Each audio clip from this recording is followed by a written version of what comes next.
2.5 লাখ টাকা দিয়ে ডিজে ভাড়া করেছে বাবা। তারপর মুর্শিদাবাদের থেকে নিয়ে আসেনি, নদিয়া থেকে নিয়েছে। এই জানুয়ারি মাস পড়েছে বাবা, 1 জানুয়ারি থেকে কত যুবক চলে গেল, কত তরুণ চলে গেল পিকনিক করতে গিয়ে। কি গো পিকনিক করে না? পিকনিক করতে গিয়ে ডিজে বাজাতে গিয়ে কত যুবক চলে গেল। গত পরশুদিন একটা ঘটনা, আমাদের মুর্শিদাবাদের ঘটনা। পিকনিক করতে যাচ্ছিল বন্ধু বান্ধবদেরকে নিয়ে, 2 জন মোটর সাইকেল। বন্ধ হতে দেরি যুবক, নিঃশ্বাসটা বন্ধ হতে দেরি, কিন্তু দুনিয়া থেকে আলাদা হতে দেরি না। যুবক এখনো সময় আছে, ভালো হয়ে যাও। পিকনিক করা ছাড়ো, ইহুদিদের দালালি করা ছাড়ো, খ্রিস্টানদের দালালি করা ছেড়ে সিদাবাদে আজকের ঘটনা। ঘুম থেকে উঠে বাজারের দিকে এক পাক করে হেঁটে আসছি, তো আমাদের ঘরের সন্তান কাঁদে। আমার ভাই, কারো ভাই, কারো ছেলে। ওরে বাবা রে বাবা, 2.5 লাখ টাকা দিয়ে ডিজে ভাড়া করেছে। কি ভাড়া? কথা বলেন না কেন? আমি বলবো তোমরা আজকে জমিনকে লাফা চলা তৈরি থাকো যুবক, ওই জমিন একদিন তোমাদেরকে কবরে লাছাবে। লাছাবে কিনা? কথা বলেন না, বলেন না? হ্যাঁ,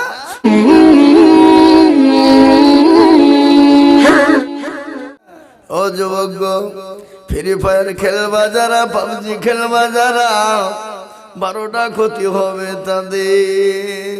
কথা করা, চোখ যাবে, জান যাবে, মান যাবে, খায়া যাবে, লজ্জা যাবে, ঠিক যাবে, ঘৃণা যাবে, শরম যাবে, হাড় যাবে, কিডনি যাবে, জীবন যাবে, যৌবন যাবে। জীবনের যৌবন চলে যাবে, তুমি টের পাবে না রে যুবক। এখন মনে হবে না, যেদিন বিয়ে করবা সেদিন বুঝবা ঠেলা। কত ধানে কত চাল, বুঝতে পারলেন না? তাই বলবো যুবক, আর তোমাদেরকে বলি, এ জীবন জীবন নয়, আর একটা জীবন আছে। এহকাল নয়, আর একটা কাল আছে। আছে না নাই? জোরে বলো। একটা হলো ইহকাল, আর একটা হলো পরকাল। যুবক রে, ও বাবা, জীবনের আল্লাহ মালা, দিনওয়ালা, ইমানওয়ালা, কলমাওয়ালারা, কখন আছি কখন চলে যাব, জীবনের কোনো গ্যারেন্টি নাই, কোনো দাম নাই। আছে গো? কথা বলেন না কেন? জীবনের কোনো মূল্য নাই। কত যুবক আমাদের সামনে চলে গেল, কত মানুষ চলে গেল। এই জানুয়ারি মাস পড়েছে বাবা, 1 জানুয়ারি থেকে কত যুবক চলে গেল, কত তরুণ চলে গেল পিকনিক করতে গিয়ে। কি গো পিকনিক করে না? পিকনিক করতে গিয়ে ডিজে বাজাতে গিয়ে কত যুবক চলে গেল। গত পরশুদিন একটা ঘটনা, আমাদের মুর্শিদাবাদের ঘটনা। পিকনিক করতে যাচ্ছিল বন্ধু বান্ধবদেরকে নিয়ে, 2 জন মোটর সাইকেলে। 34 নম্বর জাতীয় সড়কের হাত ছেড়ে দিয়ে আনন্দ করে করে মোটর সাইকেল চালাছিল। স্পিরিট মোটামুটি 80-90 ছিল রে বাবা। ও মুসলমান, আল্লাহ বলছে শোন, আমি তোকে ছাড় দি, কিন্তু ছেড়ে দি নাই। চলে গেল। মায়ের বুক খালি হয়ে গেল, বাপের কোল খালি হয়ে গেল। মায়ের বুক খালি হয়ে গেল, বাপ তো সহ্য করতে পারবে না, মা সহ্য করতে পারবে গো? পারবে? কিন্তু আল্লাহ কখন কাকে কোন টাইমে নিবে, জীবনের কোনো মূল্য নাই, কোনো দাম নাই। এ দেখেন গত 4 দিন আগেকার একটা ঘটনা বলি আপনাদের, শুনেছেন না শোনেননি আপনারা? টিভির মাধ্যমে, মোবাইলের মাধ্যমে, ইন্টারনেটের মাধ্যমে বাংলাদেশের মাটিতে এমন একটা মর্মান্তিক ঘটনা ঘটলো।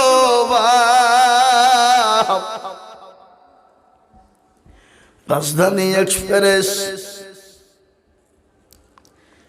পুরো ট্রেন ভর্তি মানুষ ছিল। কিভাবে কোথা থেকে ট্রেনের ভিতরে আগুন লেগে গেল, দাউ দাউ দাউ দাউ করে সমস্ত বগিতে আগুন জ্বলতে শুরু করে দিয়েছে। কিছু মানুষ বাড়ি আসতে পেরেছে, কেউ আসতে পেরেছে, কেউ পারেনি। ও মুসলমান, ছোট ছোট শিশু শিশু বাচ্চা ছেলে মেয়েরা, তাদের মর্মান্তিক দৃশ্য দেখলে বুক ফেটে যাবে, কলিজা ফেটে যাবে। দুনিয়ার জমিনে আগুনে দাউ দাউ দাউ দাউ দাউ দাউ করে তাদের দেহ গলা পুড়ে, চিৎকার করে ট্রেনের ভিতর থেকে আওয়াজ এসে যায়, কে আছো বাঁচাও, কে আছো বাঁচাও, কে আছো বাঁচাও। ছেলে মরছে, মেয়ে পুড়ছে, ছেলে পুড়ছে, মেয়ে পুড়ছে, স্বামী পুড়ছে, বিবি পুড়ছে। স্বামীকে ডাক দিয়ে বলা হলো, ওগো তুমি পালিয়ে এসো, তুমি পালিয়ে আসতে বলবে পারবে? স্বামী উত্তর দিয়ে বলে, আমার বেঁচে থাকার কোনো মূল্য নাই, দাম নাই। বলে, কেন গো? আমার বিবি পুড়ে গেছে, আমার 2 কলিজার সন্তান, তারা পুড়ে ট্রেনের ভিতরে ছাই হয়ে গেছে। আমার বেঁচে থেকে লাভ না।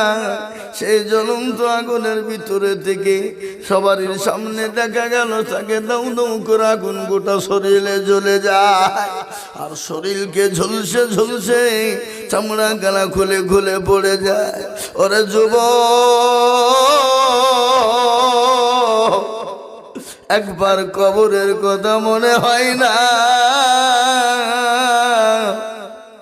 একবার আল্লাহর কথা মনে হয় না।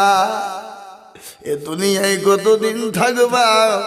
এ দুনিয়ার বাড়াখানার কোনো মূল্য নাই, এ দুনিয়ায় বিল্ডিং এর কোনো দাম নাই, এ দুনিয়ায় জীবনের কোনো মূল্য নাই। চোখটা বন্ধ হতে দেরি যুবক, নিঃশ্বাসটা বন্ধ হতে দেরি, কিন্তু দুনিয়া থেকে আলাদা হতে দেরি না। তাই আমি বলবো যুবক রে, কত বাহাদুরি, কত মস্তানি, কত রাহাজানি, কত অত্যাচার। ও যুবক, এখনো সময় আছে, ভালো হয়ে যাও।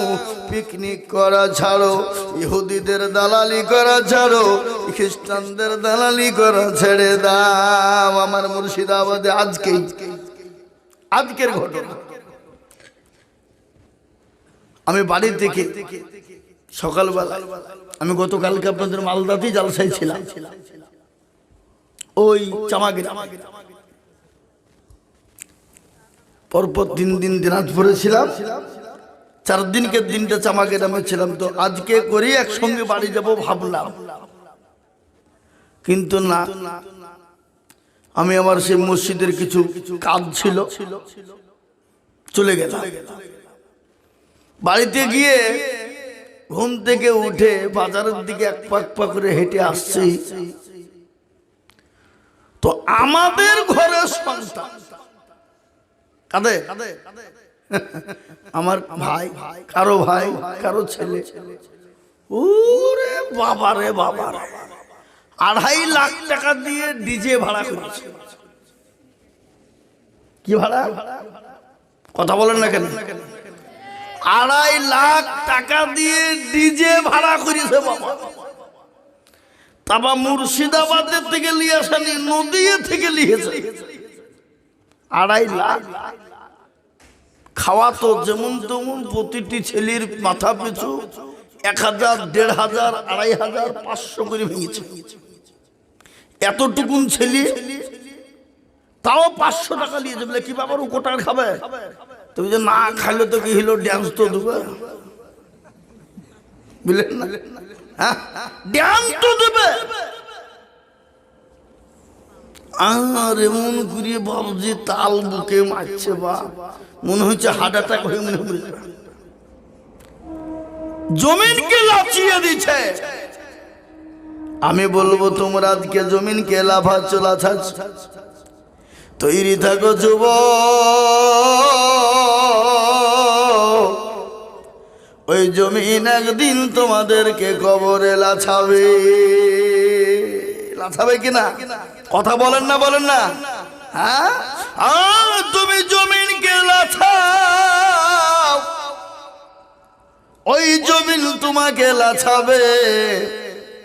যতক্ষণ পর্যন্ত ওই ছেলে মেয়েকে, আপনার ছেলেকে বাপ মা সাহিস্তা না করবে, সোজা না করবে, কিয়ামতের দিন এবং কবরে তার ওই ছেলের বাপকে পর্যন্ত লাছাবে। লাছাবে না ধরে বলুন?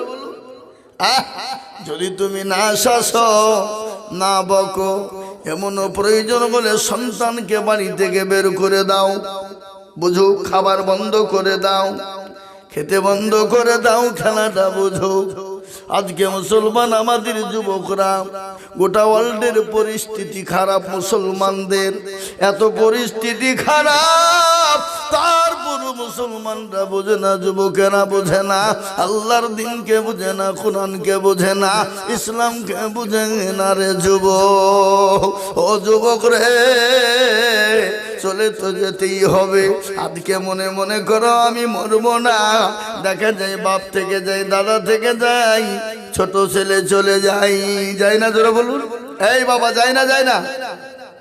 দেখা যায় বড় ভাই থেকে যাই, ছোট ভাই চলে যায়।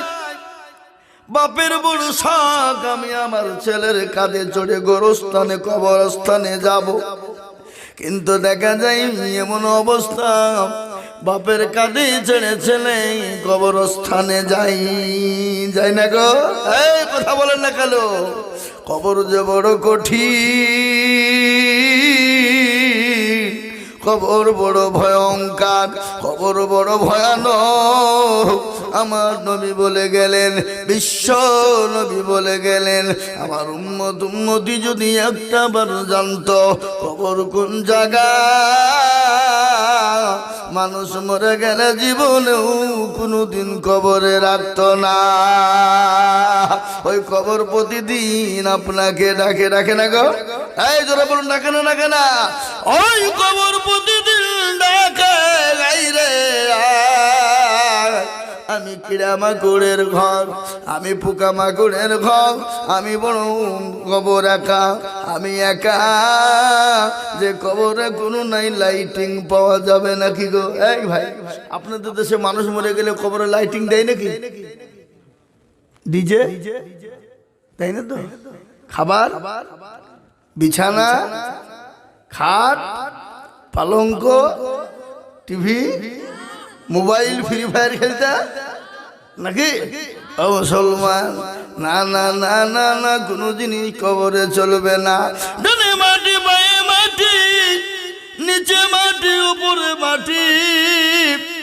এই জীবনের কত দাম দুনিয়ার জমিনে ছিল।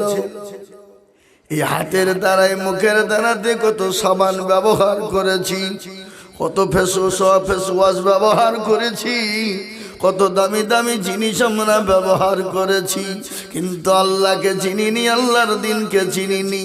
এই বডির কোনো মূল্য নাই, জীবনের কোনো দাম নাই। এই শরীরের অহংকার, চেহারার অহংকার, আজকে রং ধরা শরীর, কালকে জং ধরেছে, ঠিক না বলুন? আজকে গায়ে গা ঠেকলে নোংরা লেগে যায়, হাতটা নোংরা হয়ে গেছে, সাবান ব্যবহার করি, তেল ব্যবহার, সেন ব্যবহার করি, বডি ভালো, বডির দিকে ঘুরে ঘুরে তাকায়, চেহারা ভালো, বরং বারাইনার দিকে তাকায়, তাকায় কিনা? কিন্তু এই চেহারা দিয়েছেন কে? যারা বলুন, এই চেহারা দিয়েছেন কে? এই বডি দিয়েছেন কে? আল্লাহ ইচ্ছে করলে সেকেন্ডের মধ্যে বডি কেড়ে নিতে পারে, চেহারা তোমার খারাপ করে দিতে পারে, পারে না? রূপু যৌবনে যদি থাকে অহংকার, গরস্থানে গিয়ে দেখো হালতা থাকার। কত যে সুন্দর নারী কবরে শুইয়া, কত যে সুন্দর ছেলে কবরে শুইয়া, রূপ যৌবন গেছে মাটিতে মিশিয়া। যাহাদের রূপে রূপ গর্বিত ছিল, তাহাদের রূপ দেখো মাটিতে খাইল। উঠাও উঠাও মাল গাড়িতে ভরিয়া, গাড়ি যখন ছেড়ে দিবে পস্তাবে বসিয়া। খোদার হুকুম হবে ছেড়ে দিবে গাড়ি, খোদার হুকুম হবে ছেড়ে দিবে গাড়ি। আর জমিনেতে পড়ে পড়ে দিবে গড়াগড়ি। মুসলমান, খোদার হুকুম হয়ে যাবে, বিশ্বাসের বিশ্বাস নাই, চোখ দুটো বন্ধ হতে দেরি, দুনিয়া ছেড়ে কবরে যেতে দেরি নয়। কি বলেন আপনারা? কবরে প্রতিদিন ডাকে না ডাকে না? ও মুসলমান, ওর কারু ভরসায় আছো রে মন, কিসের এত আশা? এক নিমেষে ভেঙে যাবে তোমার সুন্দর বাড়ির আশা। মুসলমান, ও গনা যৌবন ফোরাইয়া যাবে, যৌবনে লাগবে ভাটি। ওই যে ডাকিতেছে তোমায় কবরের মাটি। ও তোর গনা যৌবন ফুরাইয়া যাবে, যৌবনে লাগবে ভাটি। ওই যে ডাকিতেছে তোমায় কবরের মাটি। সন্ধ্যার আগে যেদিন ডুবিবে বেলা,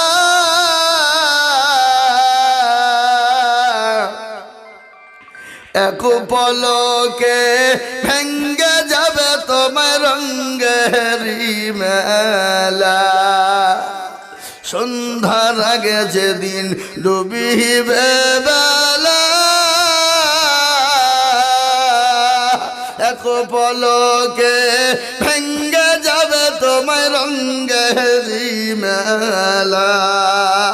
ও কারে বকবা, কার মাথায় ভাঙবা লাঠি, ওই যে ডাকিতেছে তোমায় কবরের মাটি। ওই যে ডাকিতেছে তোমায় কবরের মাটি। খবর পেয়ে আসবে আত্মীয় সহজ,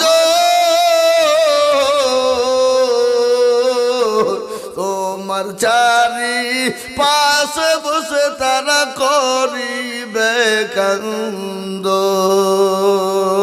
ও তোমায় সাজাইয়া দিবে মনের মতো কি সুন্দর পরিপাটি। ওই যে ডাকিতেছে তোমায় কবরের মাটি। ও তোর গনা যৌবন ফুরাইয়া যাবে, যৌবনে লাগবে ভাটি। ওই যে ডাকিতেছে তোমায় কবরের মাটি।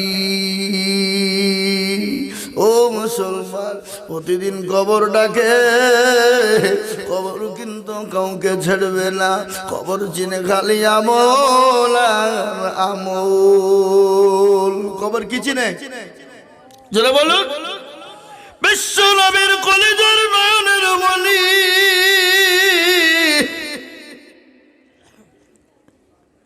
লাখটি যুগার মা ফাতেমা,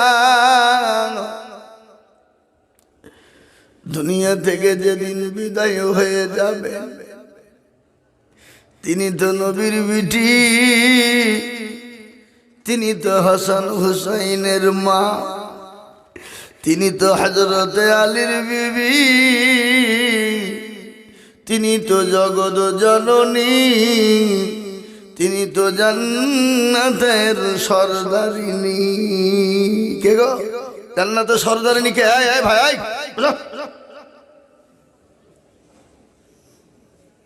আর উঠা হবে না। জরুরি কাজ থাকলে যাব, জরুরি কাজ না হলে উঠতে দেব না। বুঝা যারে বুঝাই না রে তারে বুঝাই কে, আর না বুঝা যে হু হু করে তাকে ভূতে ধরেছে। নাকি গো? এই কথা বলেন না কেন? হ্যাঁ, না বুঝে হু হু করলে হবে না, বুঝিয়া হু করতে হবে। বিশ্ব নবীর কলিজার টুকরা নয়নের মণি কে? হযরতে ফাতেমা। নবীজি যেদিন দুনিয়া থেকে বিদায় হয়ে যাবেন, সমস্ত সাহাবারা কান্নায় ভেঙে পড়লেন। সব থেকে বেশি কান্না করেছিলেন কে? কে গো? জোরে বলুন দেখি আপনারা। সব থেকে নবীজির জন্য বেশি কেঁদেছিলেন কে? হযরতে ফাতিমা। সব থেকে বেশি কেঁদেছিলেন ফাতিমা। নবীজি দুনিয়া থেকে যাওয়ার আগে দেখছেন ফাতিমা বেশি কান্না করে। নবীজি ইশারা করে ডাকলেন, ফাতিমা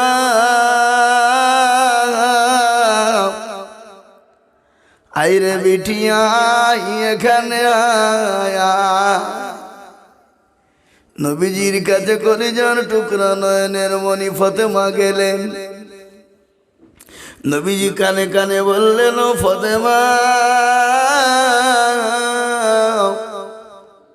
আমি মৃত্যুর পরে কাল কিয়ামতের দিন তোমার সঙ্গে আমার আগে সাক্ষাৎ হবে। সুবহানাল্লাহ। হযরতে ফাতেমার কান্না বন্ধ হয়ে গেল। মা এসে বলেন, বিটি ফাতেমা তোমার আব্বাকে এমন কথা বললো তোমার কান্না ভেঙে বন্ধ হয়ে যায়। বিশ্বনবী যেদিন দুনিয়া থেকে যাবে, প্রচন্ড বুকে ব্যথা, মাথায় যন্ত্রণা, সহ্য হয় না। হযরত জিবরিল আলাইহিস সালাম এসে বলেন, আসসালামু আলাইকুম ইয়া রাসূলুল্লাহ। ওগো নবীজি আপনি কেমন আছেন? হযরত জিবরাইলকে বলে, ইয়া আখি জিবরাইল। ইয়া আখি মানে কি? ইয়া আখি মানে কি? ইয়া আমার ভাই, ইয়া আমার ভাই জিবরাইল, আমি তো মোটেও ভালো নাই।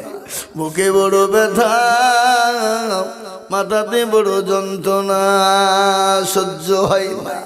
আল্লাহর নবীকে বলেন, ইয়া রাসূলুল্লাহ আপনার কাছে আজকে একজন নতুন ফেরেশতা নিয়ে এসেছি। নবী গো, যে ফেরেশতা জীবনও কোনোদিন কারো কাছে অনুমতি নাই। কে তিনি? যারা বলুন। হযরত আজরাইল আলাইহিস সালাম। আচ্ছা বলুন তো, তিনি কারো যদি জান কবজ করে, বলুন বাপ তিনি কোনোদিন কারো কাছে কোনো অনুমতি নিয়েছেন নাকি? যারা বলুন।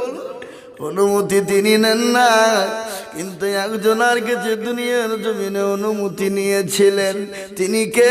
একবার চিনিয়ে বলুন, কে তিনি?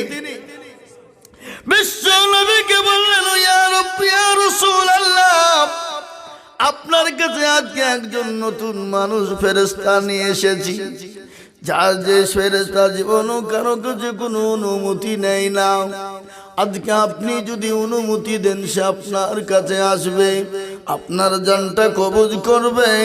আর আপনি যদি অনুমতি না দেন, সে এখান থেকে চলে যাবে। আল্লাহর নবী বলে জিবরাইল আমি নবী যদি অনুমতি না দিই যে কি হবে? বলে নবী গো আপনি যদি অনুমতি না দেন, আল্লাহ তাকে পাঠিয়েছে আপনার অনুমতি চেয়েছে, আপনি যদি অনুমতি না দেন গো নবী সেখান থেকে বেরিয়ে চলে যাবে।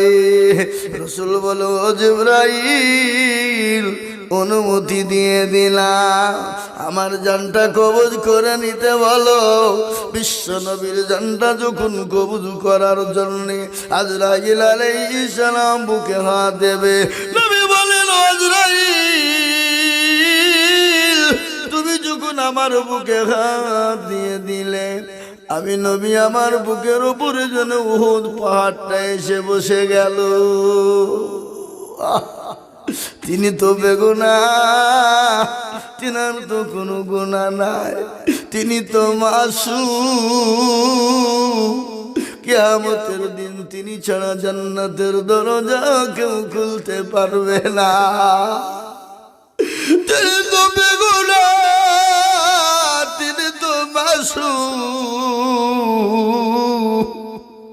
তিনার তো কোনো গুনাহ নাই। কিয়ামতের দিন যে নবীর বিনা অনুমতিতে জান্নাতের দরজা খোলা হবে না, সেই নবীর যখন জানটা কবুল করা হলো রে বাপ, নবীজি বলছেন আমার বুকে মনে হয় উহুদ পাহাড়টা আমি নবীর বুকে বসে গেল। ও আজরাইল বলো গো আমার উম্মত উম্মতি যখন মৃত্যু হবে, আমার উম্মত উম্মতি কি সহ্য করতে পারবে? আল্লাহ নবীকে আজরাইল আলাইহিস সালাম বললেন ইয়া রাসূলুল্লাহ ইয়া হাবিবাল্লাহ, ওগো নবীজি আপনার উম্মত উম্মতির বড় কষ্ট হবে না? যারা মুমিন হবে তাদের কোনো কষ্ট হবে না। বলে কিরকম কষ্ট হবে না? বলে নবী গো ছোট বাচ্চা ছেলেরা যেমন মায়ের কোলে স্তনে দুধ খেতে খেতে খেতে খেতে যেমন ঘুমিয়ে যায়, কোনো রকম টের পায় না, বুঝতে পারে না, আপনার মুমিন উম্মত হবে যারা, নামাজি হবে যারা, মুত্তাকিন হবে যারা, তাদের যখন জানটা কবজ করা হবে তারা কোনো রকম ভাবে কোনো টের পাবে না। সুবহানাল্লাহ। ও মুসলমান, আমার মায়েরা বোনেরা গো, আমার ভাইয়েরা বাবুজিরা, বিশ্ব নবীর কলিজার টুকরা হযরত ফাতেমা তার জীবনী আমার একটু মনে হয়ে গেল। আল্লাহ নবীকে আল্লাহ দুনিয়ার জমিনে সব থেকে কোটিপতি ধনী বানাতে পারতেন না? বিশ্ব নবী তিনি তো দুনিয়ার কোন জিনিস চান নাই, গাড়ি বাড়ি সম্পদ তিনি তো নিতে চান নাই, তিনার তো চাওয়ার কোনো প্রয়োজন ছিল না। আল্লাহর কাছে যদি একবার এরকম করে মাথাটা উঁচু করে দিত, আল্লাহ চাইলে নবীজির জন্য উহুদ পাহাড় তুর পাহাড়টা সোনাই পরে নিতে করে দিত না? ধরে বলু। কিন্তু নবী বললেন ও সাহাবারা, দুনিয়ার জমিনে কোটিপতি ধনী হওয়ার কোনো প্রয়োজন নাই। আমি মনে করলাম আল্লাহ আমাকে দিয়ে দিতেন, কিন্তু সেই নবীজির কলিজার টুকরার বিটি ফাতেমার বিবাহ হলো। সঙ্গে নবীজির বিটি ফাতেমার সঙ্গে বিবাহ হলো কার? আল্লাহ নবী হযরত আলী রাদিয়াল্লাহু তাআলা আনহু। ফাতেমার সঙ্গে যখন বিয়ের প্রস্তাব হলো, বিবাহর যখন প্রস্তাব হয়ে গেল, ফাতেমা শুনতে পেয়েছে আলীর সঙ্গে বিবাহ হবে। হাউমাউ করে কান্না করতে লাগলেন। নবী বলেন বিটি ফাতেমা রে, তুই কান্না করিস কেন? বলে আব্বা গো, আপনি যার সঙ্গে বিবাহ দিয়ে শুরু করেছেন, আমার যার সঙ্গে আপনি বিবাহ দিব বলেছে, আমি শুনেছি সে নাকি পেটে ভাতে উচ্চরা। আল্লাহর নবী বললেন বিটি রে আমি মক্কা জমিনে মদিনার জমিনে ঘুরে ঘুরে ঘুরে দেখলাম আমার বিটি ফাতেমার জন্য উপযুক্ত জামাই হলো হযরতে আলী। জোরে বলো সুবহানাল্লাহ। ও ফাতেমা আমি আলীকে খুঁজে পেলাম। মানে আব্বা গো আলীর সঙ্গে আপনি বিবাহ দেবেন, কিন্তু ফাতেমা হৌ হৌ করে আরো কেন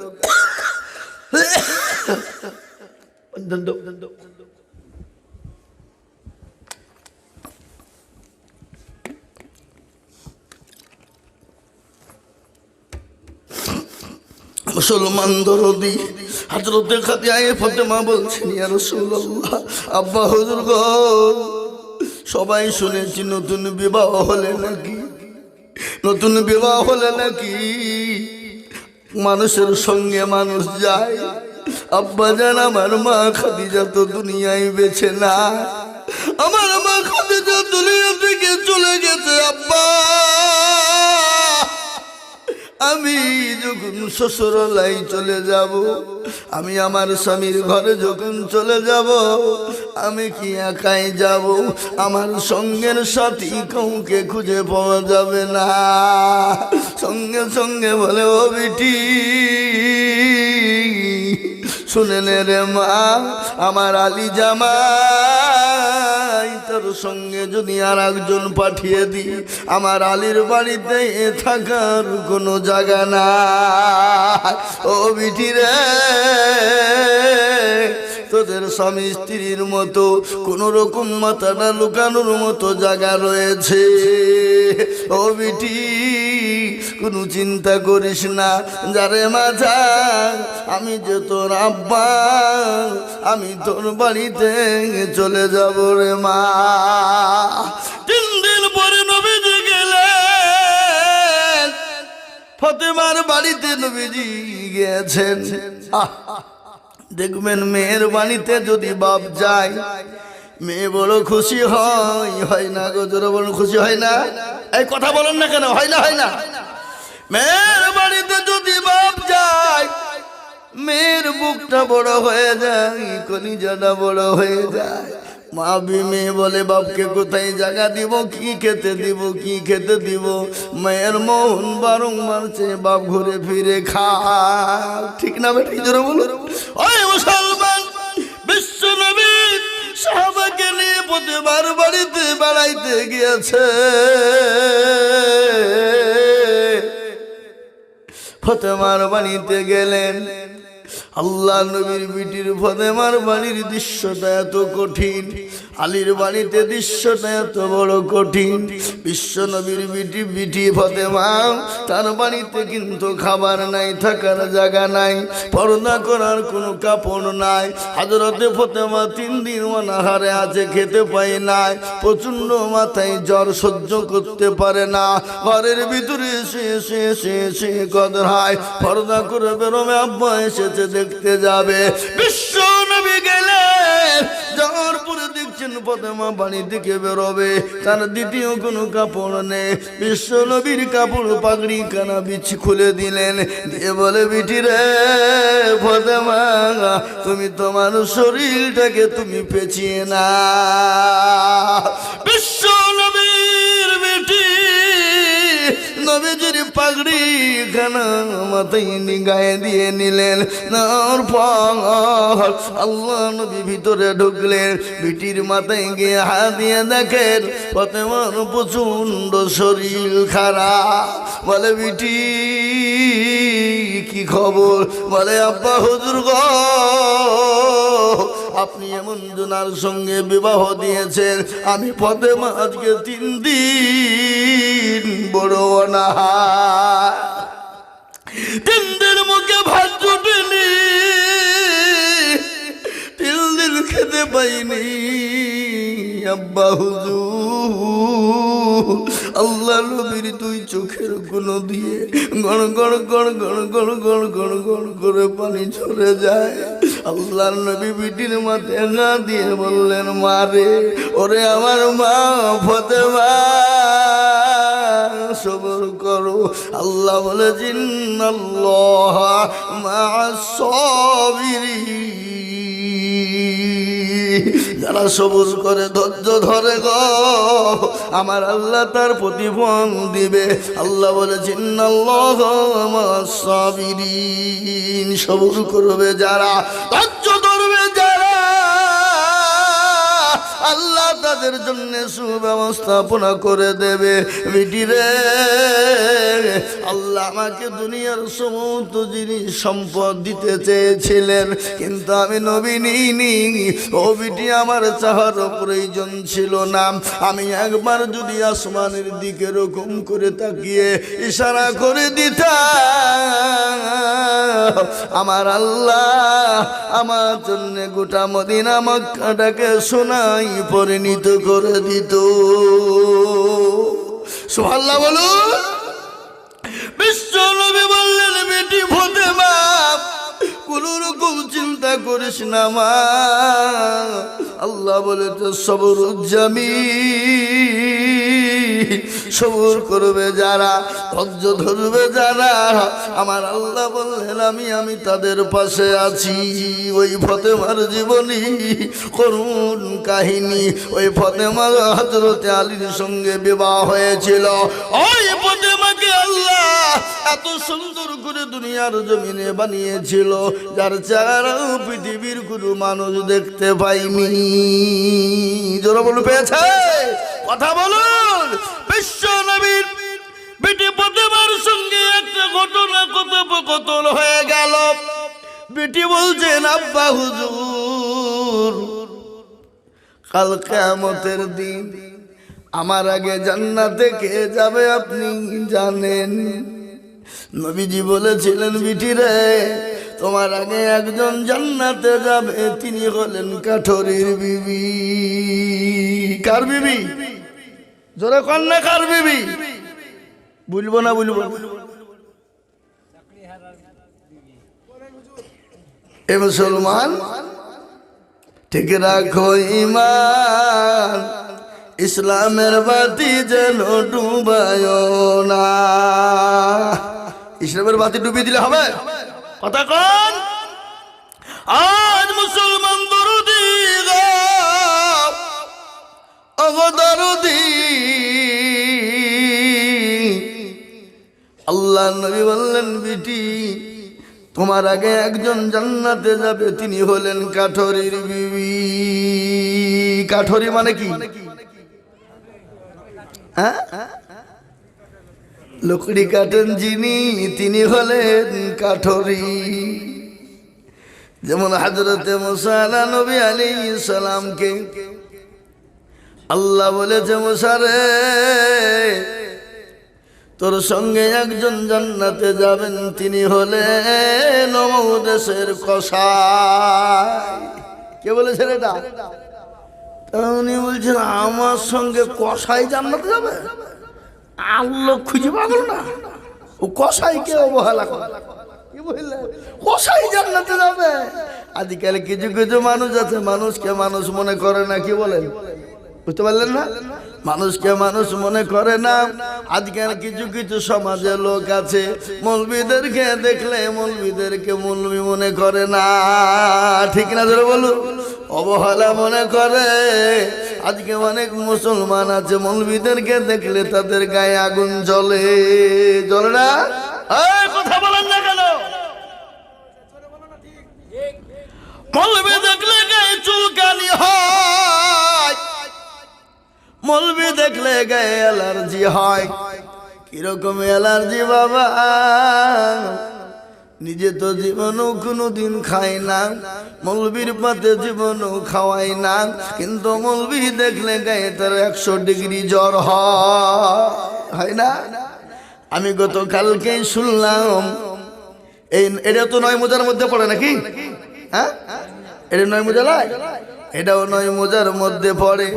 আমার সামনে দেখেন মৌলবী সাহেব বসে আছেন, তিনার মুখেই শুনলাম, এবং ওই চাপা গ্রামের লোকের মুখেও শুনলাম, এই 9 মোজাতে নাকি একজন মুসলমান আগামী 13 তারিখে জানুয়ারিতে নাকি গান আনছে নাকি শুনলাম। মাস্টার সাহেব, কি সাহেব? মুসলমান গো, তুমি মাস্টার গো, ডাক্তার গো, জজ গো, ব্যারিস্টার গো, উকিল হও, তুমি যাই হও যেরকমই হও না কেন,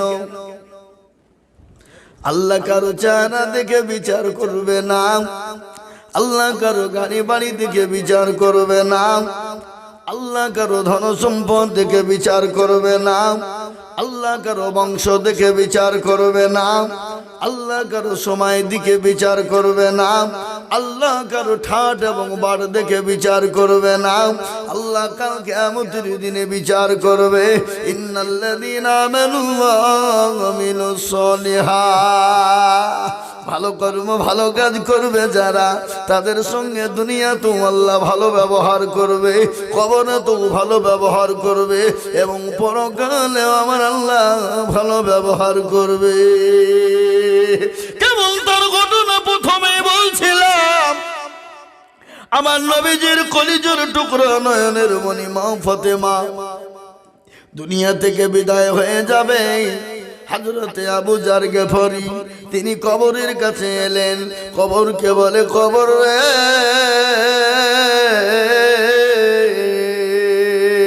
একটু জিকির করুন তো, লা ইলাহা ইল্লাল্লাহ। রাত বেশি হয়ে গেলে একটু মানুষ উঠাউঠি করে, তাই না? কথা বলেন না? এতক্ষণ আপনারা জেগে আছেন কিসের আশায়? এখন তো ঠান্ডার দিনে তো কোন কম্বলের তলে শার্ট হয়ে শুয়ে থাকতেন না গরমে। কথা বলেন না কেন? শার্ট হয়ে গরমে শুয়ে থাকতেন, কিন্তু আজকে আপনারা কিসের আশায় আছেন বাবা? সেটা হলো জান্নাতের আশায়। কিসের আশায়? জান্নাতে। ও মা বোনেরা, ও আমার জননী, মায়ের জান, তোমরা আমাদের মা, তোমাদের কত দাম, তোমাদের কত মূল্য গো মা, তোমাদের কত মূল্য, কত দাম গো মা। একটু বলি মা, আজকে তোমরা নবীর মা, সাহাবাদের মা, অলি বুজুর্গদের মা, গাস কুতুবের মা, ডাক্তারের মা, মাস্টারের মা। তুমি কি পয়সাওয়ালা, গাড়িওয়ালা, বাড়িওয়ালা, মন্ত্রী, প্রধানমন্ত্রী, মুখ্যমন্ত্রী, এমএলএ, এমপি, রাষ্ট্রপতি, স্বরাষ্ট্রমন্ত্রী, শিক্ষামন্ত্রী থেকে তুমি আলেম, ওলামা, হাফেজ, কারি, মাওলানা, মুহাদ্দিসের মা। ওগো মা, তোমাদের মর্যাদা বহুত বড়। তোমরা যদি দুনিয়ার জমিনে না আসতে গো মা, পৃথিবীর জমিনে কোনো মাস্টার তৈরি হতো না, পৃথিবীর জমিনে কোনো ডাক্তার তৈরি হতো না। আমি আজিজুল হক বক্তা, আমি দুনিয়ার জমিনে মুখ দেখতে পেতাম না। ও গো মা, তোমাদের মর্যাদা এত বেশি। আজকে মা গো, তোমাদের মর্যাদাকে তোমরা নষ্ট করে দিও না। তোমরা পর্দা ভাবে চলো, তোমরা বাজারে ঘাটে যেও না, তোমরা বাড়িতে নামাজ পড়ো, রোজা করো, কোরআন তেলাওয়াত করো, স্বামীকে খিদমত করো, আল্লাহর রাস্তায় দান করো, দেখবা আল্লাহর জান্নাতে তুমি চলে যাবা মা। মাগো মা, এই কাজগুলো তোমাদেরকে করতে হবে। নবীজি বলেছেন মহিলারা 4টে কাজ করবে, আল্লাহ জান্নাতের দরজা দিয়ে ঢুকবে। কয়টা ধরে বলুন?